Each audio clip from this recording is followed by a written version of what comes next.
I never thought a simple text message could make my hands tremble the way they did that morning. The words burned into my screen like a fresh wound. You won't be joining us on the family cruise. My wife prefers to keep it just family. That message came from my son, my only child. The same boy I once gifted a fully paid house to, just a few months ago. The house I had spent sleepless nights working to afford. The home I poured every ounce of my savings into, believing it was a gift of love, a foundation for his future. And now, apparently, I wasn't family enough to join them. My chest tightened. The blood roared in my ears. My hands turned to ice as I typed a single word in response. Okay. That was it. That word held everything. My hurt, my betrayal, my dawning realization. Even as I hit send, the words swirling in my mind were louder than the silence in my kitchen. So I'm good enough to buy your house, but not good enough to sit at your table. Not good enough to ride your damn cruise ship. My heart slammed like a drum in my chest. My breath came in shallow spurts, but my face remained composed, stone-like, emotionless. That part of me, the woman who always excused their quiet dismissals, who swallowed her pride to avoid conflict, died in that moment. The phone buzzed again. Another message. This time from Emily, my daughter-in-law. It read, I hope you understand. It's just simpler for everyone this way. Simpler, course. Simpler now that they had the house. Simpler now that I had already given them everything they ever wanted. I set my phone down, my hands trembling but dry-eyed. No tears. Not anymore.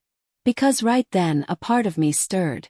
A part that had been sleeping for far too long. The part that had let herself be used, humiliated, discarded. That version of me. She was gone. The silence that filled the house after that was deafening. I sat at the kitchen table, surrounded by everything I had chosen for their comfort. The morning sunlight spilled across the tile floor, catching the soft glint of the polished countertops, the wooden chairs I had picked out so carefully. The curtains fluttered gently, the ones I'd sewn by hand for their dream kitchen. All of it, every nail, every spoon, every throw pillow, picked with love. For them. For Matthew and Emily. For the family I thought I was helping to build. Now the house felt like a museum of mistakes. The walls held smiling photographs of vacations I'd paid for. Disney when Matthew was 7, Cancun when Emily first joined the family, a snowy cabin trip for Christmas that I completely funded. Each one, a memory I had bought and gift-wrapped with a smile. I thought of their housewarming party just last spring. The house I'd bought outright. No mortgage. No debt. Just a gift from a mother to her son and daughter-in-law. I remembered Emily's hands clutching mine. Her eyes shimmering with fake tears. Oh, Olivia, you didn't have to do this, she had said. We're so grateful. You'll always have a room here. You know that. And I had believed her. Because mothers believe. We have to. I remembered the nights I spent repainting their master bedroom when they were too busy with work. Choosing the exact lavender shade Emily said made her feel calm. I'd ordered the furniture online. Assembled it in my garage, hauled it into their home. Every curtain rod, every floor lamp, every accent rug. Selected with love. I kept myself busy, pretending the distance I felt growing between us was just stress. Just youth. Just a phase. But it wasn't. The truth was settling on my shoulders now like lead. I had made myself useful for too long. So useful, in fact, that they had stopped seeing me as a person. I wasn't Olivia anymore. I was a purse. Fixer. Free checkbook. And now that the purse was empty, or so they thought, they had no more use for the woman attached to it. The next morning, I couldn't bear the silence. I called Martha. She arrived within the hour. That's what old friends do, they just know. No explanations needed. She stepped through the door and took one look at my face. Tell me, she said quietly, setting her bag down on the kitchen table. I slid my phone across the table for her to read the message. Her jaw clenched as she read. She didn't say anything at first. Just shook her head slowly, like she had expected this all along. They've been planning this, Liv, she finally said. Her words hit like a punch to the gut. My voice cracked. I thought maybe it was just Emily. That she got into his head. But Matthew, he's not like this. Martha leaned forward and placed her hand over mine. You raised a good boy. But you raised him without making him struggle. You picked up every broken piece for him. And Emily saw that. She knew exactly what she could shape him into. You made yourself small for them, Liv. And now they're treating you like that's where you belong. I looked away. She was right. I had cancelled vacations to dog sit, paid off their loans, bought every gift, driven across town to help Emily organize closets. Always helpful, always available, always invisible. You need to protect yourself, Martha said, her voice firmer now. Before they take more. Take more. Yes. They already took everything. Martha's eyes narrowed. Have you checked your accounts recently? Do you even know if your name is still on the house title?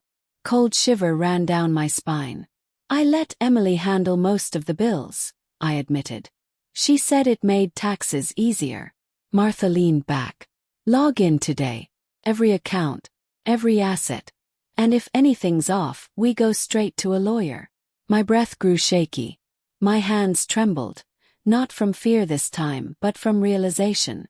From the brutal understanding that my trust had become a weapon. I wasn't weak. I was just too trusting. And they were counting on that trust to keep me quiet, compliant, invisible. Something hardened inside me as I met Martha's eyes. All right, I said. We start today. She nodded. Good. Because they're not ready for what's coming. That night sleep was impossible.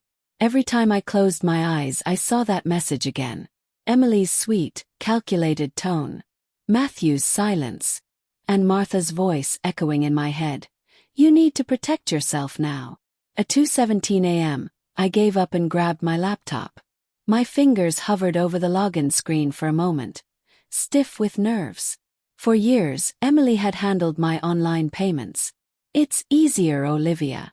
You shouldn't deal with this in retirement, she'd say. Always in that syrupy, saccharine voice. But tonight was different. Tonight I was wide awake. I typed in my credentials. The dashboard loaded. Everything looked normal. First. But that was the danger, wasn't it? It looked normal because I'd never known better. Slowly, methodically, I began reviewing every account. Checking. Savings. Retirement. My eyes scanned transaction histories. Most were routine. Groceries. Utilities. Donations. But further back I noticed it. Small transfers. Repeated withdrawals. All labeled with generic descriptions. Home expenses. Repairs. Maintenance. But I hadn't approved any repairs. Click deeper. My blood ran cold. Linked cards. Not under my name. A secondary user had been quietly siphoning money. Slowly, deliberately. For months, maybe longer. Her name appeared. Emily. My stomach turned. This wasn't just exclusion. This wasn't just hurt feelings. This was theft. And Matthew. Was he blind to it? Or did he know and simply not care? I sat back slowly, staring at the soft glow of family photos on the wall. Photos that now felt like props in an elaborate con. They never loved me. They loved what I could give them. The realization settled deep in my bones. I wasn't going to cry. Not anymore. Instead, I whispered, You gambled with my kindness, Emily. Now I'll gamble with your future. I had always told myself that silence wasn't weakness. But that night I finally understood. Silence can be sharp too. They had underestimated me. And that was their biggest mistake. If you're still here reading, you already know. This story isn't over. And neither is Olivia's strength. Stay tuned for part 2. And if you've ever been underestimated, disrespected, or taken for granted, remember, quiet doesn't mean weak. The next morning, I dressed in silence. My mind no longer fogged with confusion or heartache. Instead, a cold, precise clarity had settled in its place. I picked up the phone and dialed the number I had known by heart for years. Mr. Whitaker, I said once his familiar voice answered. It's Olivia Gardner. I was hoping to schedule a quick review of my accounts, just a routine check-in. His tone was polite as always, pleasant even, unaware of the storm that was quietly forming behind my voice. Of course, Mrs. Gardner. I'd be happy to help. Let's take a look. I kept my voice steady as he clicked through tabs. Everything appears generally stable, he said slowly, though there are some recent transactions I'd like to walk you through. My grip on the phone tightened. Please do. Well, I see several fund transfers. Large sums labeled for home renovations, design upgrades, contractor prepayments. Rather substantial activity. My breath caught, but I forced my tone to remain even. And who authorized those? There was a pause. According to the record, they were authorized by your secondary representative, Mrs. Emily Gardner, under the durable power of attorney you signed last spring. My stomach dropped. I remembered that afternoon. Emily had come over with a notary, smiling and chirping. It's just easier, Olivia. We want to be prepared in case of emergencies. She had offered tea, sat beside me while I signed, thought she was helping. But she had been preparing her foundation, brick by brick. Thank you, Mr. Whitaker, I said calmly. Can you please flag any further transactions for my personal review before processing? He agreed without hesitation. When I ended the call, I sat there perfectly still. Emily wasn't helping. She was positioning herself. Quietly, cleverly, calculating the right time to pull the final string. My trust hadn't just been misused. It had been turned into a weapon. They were building their new life on the ruins of mine. And they were doing it while I was still alive to watch. I stared at the locket on the windowsill. Richard's locket, the one he gave me on our 30th anniversary. He had always warned me gently to be cautious with our assets. Just in case, he used to say. But I never imagined needing protection from my own son and his wife. I turned my gaze to the empty shelf where a framed housewarming photo once stood. I had taken it down the night after Emily's text. The shelf looked cleaner without it. So did I. Later that afternoon I left the house. I needed air. Space that wasn't built for my sacrifices or haunted by memories of smiles I had paid for. The local park still held Richard's favorite oak tree. It had been his Sunday spot. Our little corner of calm. I sat under it, closed my eyes, and whispered to the breeze. You would have seen it, Richard. You would have warned me. My fingers brushed the locket again. I remembered the day it was engraved. The day we paid off our first home. The day we believed we were building a future for a family that would cherish what we gave. The next morning, I was waiting at Mr. Dalton's office before they unlocked the doors. He had handled our family's affairs for over a decade. Wills, estate planning, the purchase of the house I gave Matthew and Emily. And the paperwork Emily had so sweetly convinced me to sign. He greeted me with a warm smile, but the concern in his eyes was sharp. Olivia, is everything all right? I sat down, laced my fingers, and spoke with a voice that no longer trembled. I need to reverse the house gift. He blinked, startled. You mean the deed transfer to Matthew and Emily? Yes, I said. Exactly that. And I want every financial power revoked, every account audited, every signature traced. I want this documented from start to finish. He hesitated. This might create tension, Olivia. I looked him squarely in the eyes. They've already created it. I'm just no longer pretending it's not there. He nodded slowly. Then we move fast. We'll lock down all your assets. And if you don't mind, I'd like to hire a private investigator to audit everything Emily has touched. Exhaled. Do it. He began scribbling notes, already in motion. This may escalate. It already has, I replied. Let's stop pretending otherwise. That evening when I returned home, there was a white envelope on my kitchen table. Plain, formal, the kind Emily always used. A yellow sticky note on top read, "Just sign whenever you're ready, Mom. It'll make everything easier while we're away." I stared at the envelope for a long time. My hands felt cold again, not from fear but from understanding. They were already gone. Off on their cruise. Floating on sapphire waters, sipping cocktails, laughing. Meanwhile, here back home they left their final move. I peeled open the envelope. Inside were neatly typed legal documents. Buried among harmless language like streamlined estate management and household authority updates was a full, permanent, irrevocable power of attorney. If I had signed it, Emily would have had complete legal control over my finances, my property, even my medical decisions. My life. She didn't want to wait for me to die. She wanted control now. Matthew, my son, was either too blind to see it or too weak to stop it.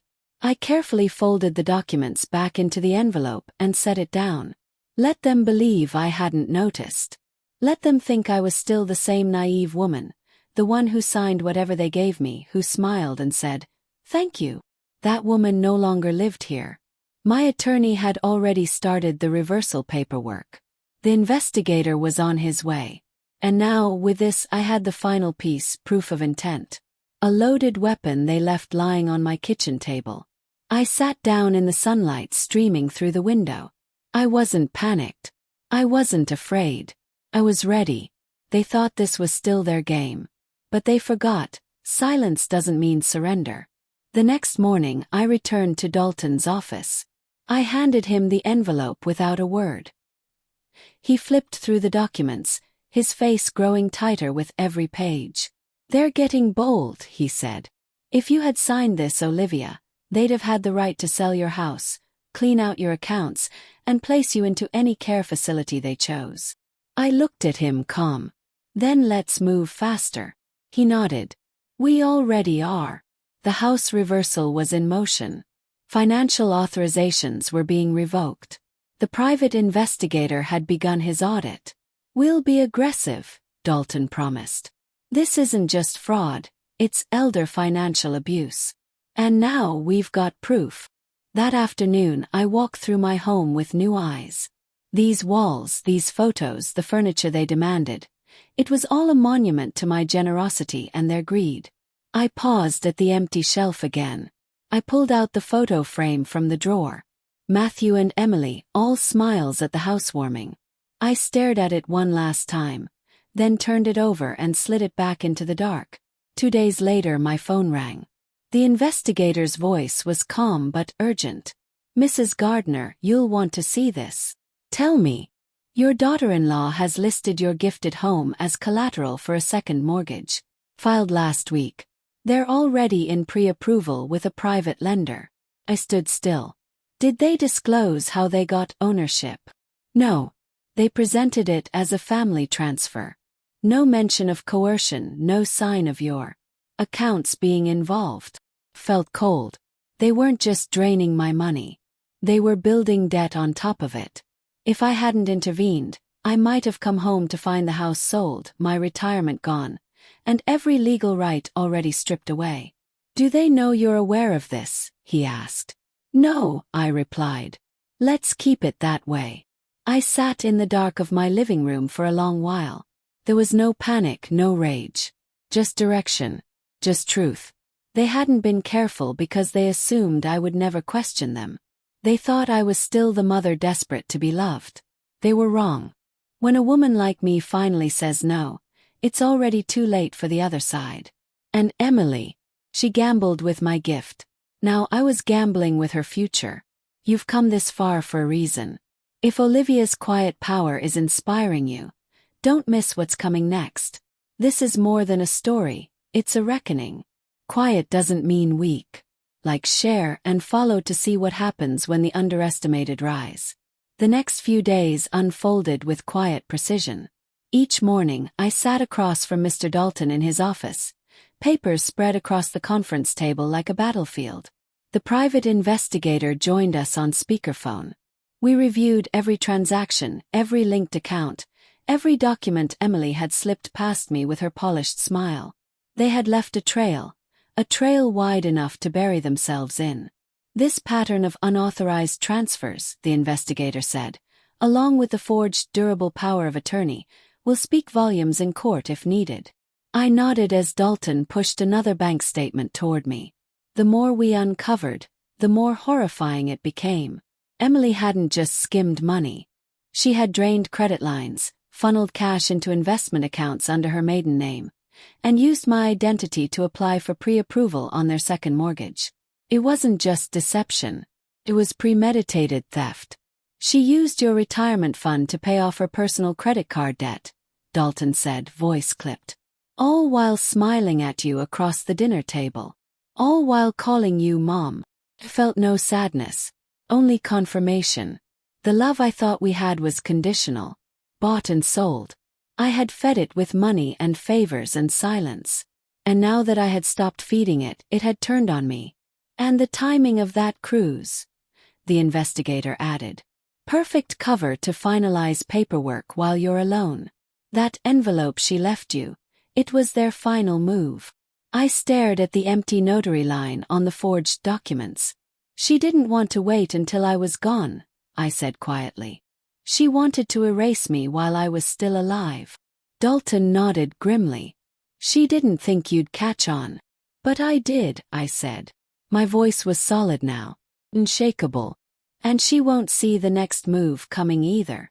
By then, most of the legal work was already in motion. The house reversal was being finalized. My financial accounts had been frozen and secured.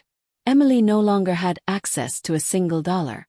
What they thought was their future was now slipping from their hands, and they didn't even know it yet. That night I walked through the house one last time. The custom curtains, the high-end light fixtures, the soft close cabinets Emily insisted made the house feel elegant. All mine again. But they no longer felt warm. They felt like exhibits in a museum of manipulation. I placed the unsigned power of attorney forms back into the envelope. Then I stood in front of the shelf and whispered, "You tried to erase me while I was still breathing. Now I'm erasing you while you're still pretending to smile." The next morning the final signatures were ready. I returned to Dalton's office. The notary was waiting, pen in hand. As I signed each page, one after another, I felt lighter. Like every stroke of ink was reclaiming years of silence, guilt, and blind devotion. When I finished, Dalton leaned back, satisfaction flickering in his eyes. "It's done," he said. "The house is legally yours again. Emily and Matthew have no legal claim. All financial access revoked. They can't touch a thing. Not a penny. And if they try, yes. We have everything we need," he said firmly. "Bank records, signatures, the private investigator's full report, and the forged paperwork they conveniently delivered while they were halfway across the world." I closed the folder and smiled faintly. Good. Let's see how they react when their kingdom crumbles. 1. Outside, the courthouse air was crisp. I stood on the steps for a long moment. 4 days. That's how long until their cruise ship returned. 4 days before they came home, expecting the life they stole to still be waiting for them. But by then, everything would be gone. I had sold the house. Quietly. Legally. Irrevocably. Clean buyer. Full cash offer. Expedited closing. The proceeds were already in a new private account, one they didn't even know existed. I had done it all while they floated on the ocean, completely unaware. They thought I was helpless. They thought I was grieving. But I was planning. And they never saw it coming. On the morning they returned, I parked a block away and waited. I watched from across the street as their car pulled up. They were tanned, laughing. Emily in sunglasses barking instructions, Matthew half listening as he checked his phone. Then they stopped. 2 unfamiliar cars were parked in the driveway. Movers carried boxes toward the door. A young couple stood with the realtor, chatting casually on the front steps. My front steps. Their faces changed instantly. Confusion. Then panic. Emily's voice cracked. "What's going on? Who are these people?" I stepped forward. Matthew noticed me first. "Mom." His voice trembled. Emily whipped her head around. "What the hell is this?" she snapped. "Why are there people in our house?" "Not your house," I said calmly. "Not anymore." Matthew stepped forward, his expression folding inward. "Mom, what's happening?" You won't need to worry about managing anything for me anymore, I said. Emily's face turned red. You can't do this. We're refinancing. We have contracts. I pulled a folder from my bag. Here are the only contracts that matter. Matthew opened it with shaking hands. He flipped through the legal documents. His face drained of all color. Emily grabbed it from him and scanned quickly. Her breathing turned shallow. This won't hold up, she hissed. We were helping you. You'll regret this. We were just trying to help. Kept my voice level. Help? You mean draining my accounts?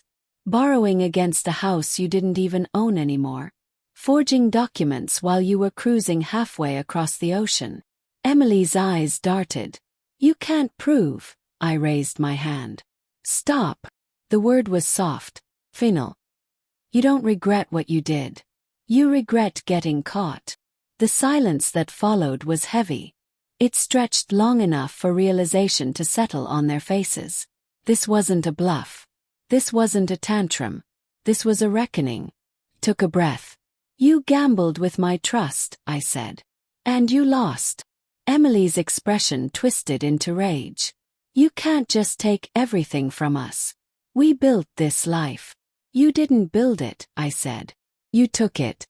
Bit by bit. Smile by smile. Until you thought I would never say no. Emily screamed. We have rights. We're family. You can't just cut us off. I looked at her with decades of truth in my eyes. I was your mother, Matthew.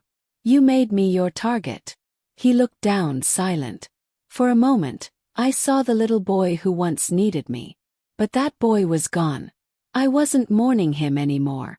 I reached into my bag again and handed over a second folder, thinner but heavier in consequence. If you want to take this to court, this is what you'll face. Emily tore it open. Inside, the investigator's report. Every fraudulent transaction. Every forged signature. Every attempt to siphon off my life's work. If you contest this, I said quietly, these records go public. Fraud. Elder abuse. Coercion. Forgery. Your name will be listed beside every one of them. Matthew's lips parted. Emily, what did you do? She turned on him. Don't you dare put this on me. You were fine when the money was flowing. But his expression said it all. It was over. I took a step back. This isn't revenge. This is protection. For the first time in my life, I'm protecting myself. Emily threw the folder down, shaking. You'll end up alone. Smiled. Alone is better than being used. Then I turned. And I walked away. I didn't look back. I drove home slowly. The hum of the engine felt steady beneath me, but my thoughts raced like fire behind my eyes. The sun was already dipping low, casting long shadows across the streets I'd driven for decades. Everything looked the same. Quiet houses, trimmed lawns, wind chimes dancing softly in porches, but I felt different. I was no longer the woman who would bend to guilt or beg for love in the name of peace. The moment I turned my key and stepped into my modest apartment, I exhaled. It wasn't grand, but it was mine. Mine alone. For the first time in years, I locked the door behind me without fear of what I was leaving open. I pictured the scene still unfolding at the house they once believed was theirs. Matthew and Emily standing stunned in the driveway, watching the movers carry someone else's boxes across the threshold. Their illusions collapsing under the weight of reality. The phone buzzed on the counter. Message. From Matthew. Mom, please, can we talk? This isn't what I wanted. Please. I stared at the screen. The word mom stood out like a ghost. He hadn't called me that in months. Not until now. Another message followed within minutes. I'm sorry. Emily got carried away. And pushed me. You know how she is. I never wanted to hurt you. Course. Emily pushed. Emily acted. Emily planned. But Matthew. He stood by. Letting it happen, benefiting from it, then claiming helplessness when the damage was done. My thumb hovered over the reply button, but I didn't type a word. I had finally learned something important. You don't owe replies to people who only remember your value after they lose your wallet. I placed the phone face down on the table and walked toward the window. Somewhere in the distance, children were laughing. Pure, honest sound, free of schemes, free of conditions. Behind me, silence. But not the painful kind. This was clean silence. Safe silence. I wasn't being erased in this space. I was simply alone, and that, I realized, was powerful. They thought I couldn't live without them. But the truth was, I had been drowning beneath them for years. I had protected them, covered for them, sacrificed for them. I told myself I was being a good mother. A good mother who kept giving even when she had nothing left to offer but her own peace of mind. And now, they were angry because I finally said no. Let them be angry. Let them rage. Let them spin stories to their friends and neighbors. I had nothing left to give them. And that made me the freest woman alive. The following morning, I met with Dalton and the private investigator one last time. We had everything now. Every unauthorized transaction, every forged form, every bank statement, every detail cross-referenced and time-stamped. The patterns were unmistakable. Emily hadn't just linked her card to my accounts. She had created overlapping payment structures to disguise double billing. She had transferred money into accounts with different last names. She had logged into my retirement account the day after I paid for their entire honeymoon and redirected dividends to a secondary management fund I never authorized. Dalton slid a final report across the table. They built their life on your silence, he said. But you stopped holding your breath. And now they're drowning. He nodded. I wasn't shaking anymore. I wasn't questioning. I was ready. The documents for the house reversal were finalized. The cash from the sale was safely relocated. A new will had been drafted with legal protections for every account and clause. If Emily and Matthew attempted to pursue anything in court, they would walk straight into a paper wall. Their lies would become public. Their crimes exposed. And now it was time for one last act of defense. I leaned back and looked at Dalton. I want to set up a clause, I said. If either of them attempts contact, manipulation, or coercion under any pretense, I want a trigger clause that invalidates them from ever receiving a dime. No arguments. No appeals. Dalton raised an eyebrow. Cutting them out entirely. Completely, I replied. Let them earn their own lives for once. He smiled, a quiet nod of respect in his eyes.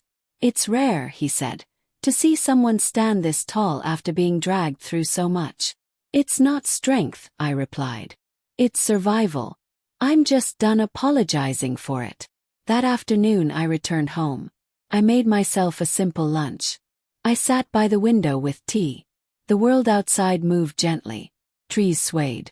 A neighbor watered his garden. Somewhere a wind chime rang.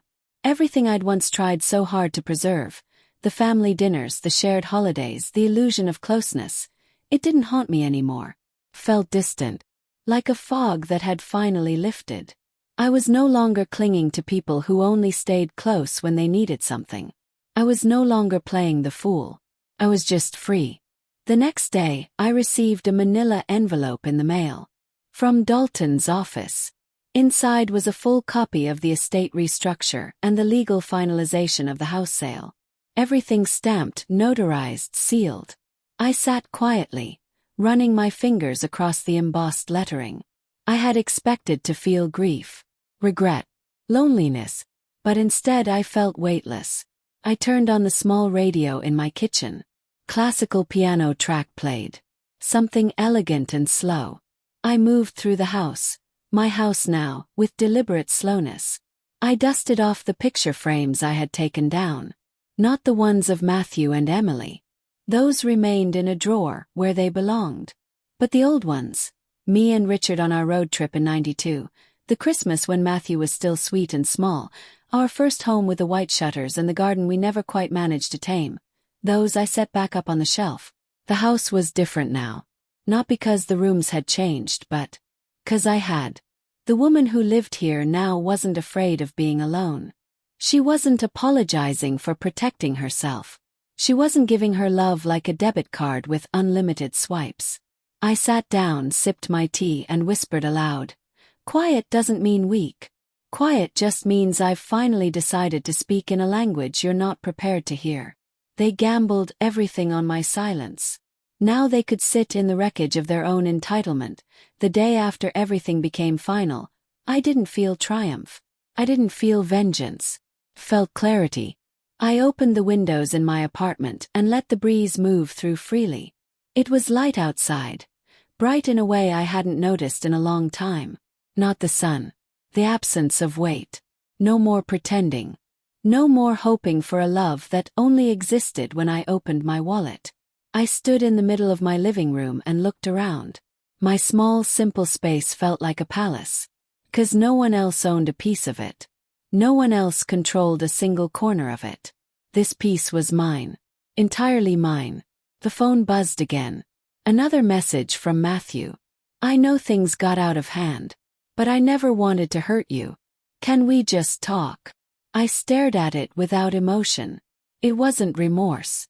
It was survival. His plans had collapsed. The safety net was gone. And now he was reaching not for his mother, but for the bank account that used to answer him without question. I didn't reply. Another message came. Please. She's spiraling. We've lost everything. We don't even know what to do next. That was the truth. They were lost. Not because I betrayed them, but because I finally stopped betraying myself. I turned the phone off and walked to the kitchen. I made coffee. I added cinnamon, something Richard used to do. I sat with it near the window and thought about how far I had come. I thought about the woman I had been just weeks ago, staring at a text that broke her heart. And I thought about the woman I was now, who had reclaimed every inch of her life without screaming, without begging, without even slamming a door. I had rewritten the ending. Let them rage. Let them tell anyone who'll listen that I was cruel, ungrateful, bitter. I don't need to defend myself. The truth doesn't flinch under gossip. And I don't flinch anymore either. 3 days later, I received a formal letter from a legal office. Not from Dalton. From an attorney representing Emily and Matthew. It was a bluff, one last desperate move. The letter demanded discussion regarding financial decisions that negatively impacted the well-being of the family. I smiled as I read it. They still thought this was a game, that they could bluff their way back into control. I scanned the words until I reached the final line. We hope this matter can be resolved amicably to preserve family ties. I folded the letter and slid it into a drawer.